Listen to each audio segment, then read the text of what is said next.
In Umuokwe village, there was a sacred symbol revered by all, the Offor. It was the staff of justice and truth, a baton passed down through generations of elders, a symbol of integrity and leadership. Whoever held it was bound by the gods to live with honor and to lead with fairness.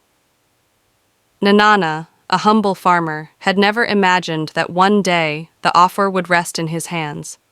His father, Ogbuefi Udoka, had been a respected elder, but Nnanna's path seemed destined for the simple life of tilling the earth.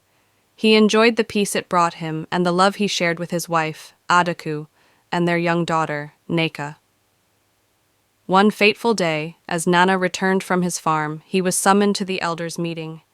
As he entered the shrine of the ancestors, the air was thick with anticipation. The chief priest, Nze Obi, held the Offor aloft. "The ancestors have spoken," Nze Obi announced. "The gods have chosen you, Nnanna, to carry this Offor and lead our people." Nnanna's heart raced. He knew the weight of the Offor was not just in its physical form, but in the responsibility it carried.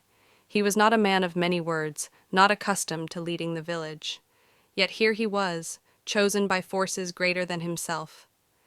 His hands trembled as he reached out to accept the sacred staff. As soon as his fingers wrapped around it, a strange warmth surged through his veins. It felt as though the wisdom of his ancestors flowed into him, filling him with a sense of purpose and courage he had never known. But not everyone was pleased with Nnanna's new role. Ezenduka, the wealthiest man in the village, had long coveted the position.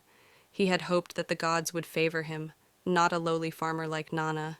In his envy, he began to scheme. Whispers filled the air as Ezenduka spread rumors about Nnanna's fitness to lead.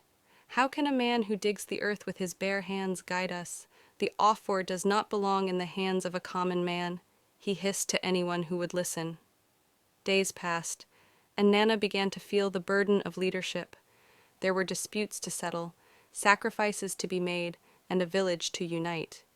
Each night, he returned home weary, but Adaku's gentle hands and Neka's innocent smile reminded him of the simple joys that once filled his life.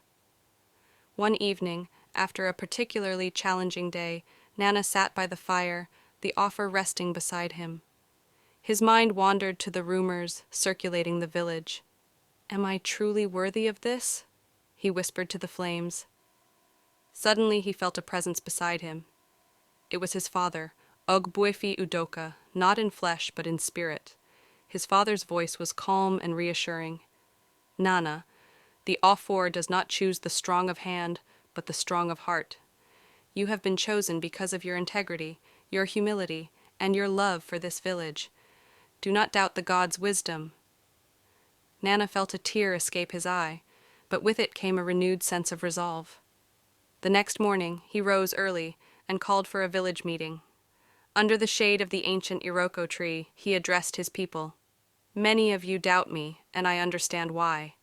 I am not a man of wealth or status, but the Offor is not about riches or power. It is about truth, justice, and love for our people. I may not be perfect, but I will lead with honesty, and I will always act in the best interest of this village." There was silence at first, but then, one by one, the villagers began to nod in agreement. Even those who had doubted him, including Ezenduka, were forced to acknowledge the sincerity in his words. From that day forward, Nnanna led with a steady hand. The Offor on his hand became a symbol not just of authority, but of the unity and peace that he brought to Umuokwe. And though he remained a simple farmer at heart, he became a leader whose name would be remembered for generations to come.